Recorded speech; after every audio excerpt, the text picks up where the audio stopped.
Social forestry ഡിവിഷന്റെ നേതൃത്വത്തിൽ ചാവക്കാട് അകലാട് കടലാമ ഹാച്ചറിയിൽ വിരിഞ്ഞ കടലാമ കുഞ്ഞുങ്ങളെ കടലിലേക്ക് യാത്രയാക്കി. ചാവക്കാട് ബ്ലോക്ക് പഞ്ചായത്ത് പ്രസിഡന്റിന്റെ സാന്നിധ്യത്തിലായിരുന്നു ചടങ്ങ് നടന്നത്. ഈ സീസണിലെ രണ്ടാമത്തെ കൂട്ടിലെ കുഞ്ഞുങ്ങളാണ് വിരിഞ്ഞിറങ്ങിയത്. 45 ദിവസം മുൻപ് അകലാട് ബീച്ചിലെ മണ്ണിൽ ഒരു കടലാമ നിക്ഷേപിച്ച 124 മുട്ടകളും വിരിഞ്ഞു എന്നുള്ളതാണ് ഈ സംഭവത്തെ അത്യപൂർവമാക്കുന്നത്. സാധാരണഗതിയിൽ പകുതിയോളം മുട്ടകൾ മാത്രം വിരിയുന്ന സ്ഥാനത്ത് നിക്ഷേപിച്ച മുഴുവൻ മുട്ടകളും വിരിഞ്ഞ 124 കുഞ്ഞുങ്ങളെയും സുരക്ഷിതമായി കടലിലേക്ക് ഇറക്കാൻ കഴിഞ്ഞത് വലിയൊരു നേട്ടമാണ്.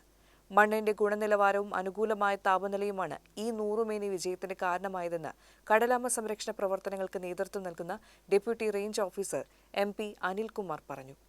അകലാട്, പഞ്ചവടി, ബ്ലാങ്ങാട് തുടങ്ങിയ 7ഓളം ബീച്ചുകളിൽ നിന്നായി ഇതുവരെ 100-ലധികം കൂടുകൾ ലഭിച്ചിട്ടുണ്ട്. മാർച്ച് വരെ നീളുന്ന ഈ സീസണിൽ ഇനിയും കൂടുതൽ ആമകൾ മുട്ടയിടാൻ എത്തുമെന്നാണ് പ്രതീക്ഷിക്കുന്നത്. മുട്ടകൾ സുരക്ഷിതമായി ശേഖരിക്കാൻ എല്ലാ ബീച്ചുകളിലും വനം വകുപ്പിനൊപ്പം സന്നദ്ധ പ്രവർത്തകരായ ലത്തീഫ്, ഖദീജ, അലി, മുഹമ്മദ് അലി, സലാം എന്നിവരും സജീവമായി രംഗത്തുണ്ട്.